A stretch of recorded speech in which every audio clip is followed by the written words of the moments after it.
Question ഫെബ്രുവരി 1, 2024 28ാമത്തെ ചോദ്യം എന്ന് പറയുന്നത് നമ്മുടെ ഫ്ലൂയിഡ്സിൽ നിന്ന് ചോദിച്ചൊരു ബെർണോളിസ് തിയറത്തിൻ്റെ ആപ്ലിക്കേഷനാണ്. അപ്പം ക്വസ്റ്റ്യൻ വായിച്ച് നോക്കാം. A plane is in level flight at constant speed and each of its wing has an area of 40 meter square എന്നാണ്.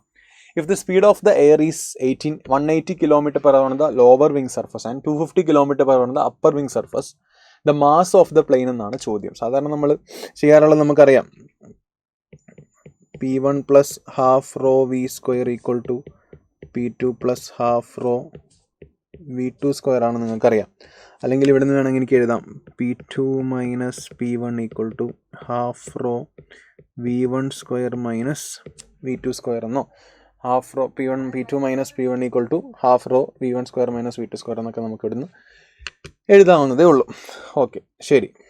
ഇനി ഇവിടെ ശ്രദ്ധിക്കുക, ചോദ്യം the mass of the plane കണ്ടുപിടിക്കാനാണ് ചോദ്യം. ശരിക്കും ഇവിടെ ഏരിയ നോക്കിയേ, ഓരോ വിങ്ങിൻ്റെ ഏരിയ 40. അപ്പോൾ ടോട്ടൽ ഏരിയ എന്ന് പറഞ്ഞാൽ ശരിക്കും എത്രയാണ്? ഇവിടെ 80 മീറ്റർ സ്ക്വയർ ആണ് ഇവിടുത്തെ ഏരിയ എന്ന് പറയുന്നത്. അപ്പർ ഡെക്കിലെ വെലോസിറ്റി V1 എന്ന് പറഞ്ഞാൽ 180 കിലോമീറ്റർ പെർ ഹവർ ആണ്. അപ്പോൾ 180 ഇൻറ്റു 5/18 എന്ന് കൊടുക്കാം. അപ്പോൾ എനിക്ക് 50 മീറ്റർ പെർ സെക്കൻഡ് എന്ന് കിട്ടും. അപ്പർ ഡെക്കിലല്ല, ലോവർ ഡെക്കിൽ. അപ്പർ സർഫസിൽ നമുക്ക് 252 ആണ്. അപ്പോൾ 252 ഇൻറ്റു 5/18 ആണ്. 18ൻ്റെ 14 തവണയാണ്. 14 ഇൻറ്റു 70 ആണ്. അപ്പോൾ 70 മീറ്റർ പെർ സെക്കൻഡ് എന്ന് കിട്ടും. അപ്പോൾ V2 മൈനസ് V1 എടുക്കാം. നമുക്ക് ആ ഇക്വേഷൻ ഞാനൊന്ന് മോഡിഫൈ ആണ്. ഇവിടെ എഴുതി P1 minus P2 equal to half rho into V2 square minus V1 square. നമ്മുടെ ബെർണോളിസ് തിയറത്തിൻ്റെ ജനറൽ ഇക്വേഷൻ ആണ്. ജനറലി എഴുതുന്ന പ്രഷർ വോളിയത്തിൻ്റെയും പ്രഷർ എനർജിയുടെയും പ്രഷർ ഹെഡിൻ്റെയും ഗ്രാവിറ്റേഷണൽ ഹെഡിൻ്റെ ഒക്കെ ബേസിൽ ബെർണോളിസ് തിയറത്തിൻ്റെ ജനറൽ ഇക്വേഷൻ ഞാൻ അവിടെ എഴുതി.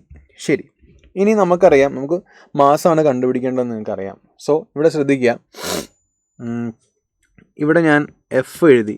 എഫ് എന്ന് പറഞ്ഞാൽ ഫോഴ്സ് ആണ്. ഫോഴ്സ് എന്ന് പറഞ്ഞാൽ എന്താണ്? പ്രഷർ ഇൻറ്റു ഏരിയ ആണ്. അപ്പോൾ P1 minus P2 into A ആണ് ശരിക്കും ഫോഴ്സ് എന്ന് പറയുന്നത്. P1 minus P2 into A ആണ് ഫോഴ്സ്. അപ്പം P1 minus P2 into A ചെയ്യുന്നതിൽ നല്ലത് എനിക്ക് half rho into V2 square minus V1 square into A ചെയ്താൽ പോരെ. അപ്പോൾ എനിക്ക് ഫോഴ്സ് കിട്ടും. ഫോഴ്സ് എന്ന് പറഞ്ഞാൽ mg ആണ്.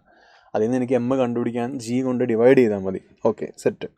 ശരി, അപ്പോൾ ഞാനിവിടെ നോക്കാൻ നേരത്ത് ഹാഫ് ഇൻറ്റു റോ എത്രയാണ്? റോ 1 ആണെന്ന് തന്നിട്ടുണ്ട്. V2 സ്ക്വയർ എന്ന് പറയുമ്പോൾ 70 square minus 50 square into area, total area 80 ആണ് എടുക്കണം. ഇവിടെ 2ഉം 80ഉം വെട്ടി ഇവിടെ 40 4900 മൈനസ് 2500 2400 ഇൻറ്റു 40. 4 4 16 9600 ആണ് ഫോഴ്സ് കിട്ടിയത്. എനിക്ക് മാസാണ് വേണ്ടത്. മാസം എന്ന് പറയുമ്പോൾ F/G എഴുതാം. 9600/10 വരും.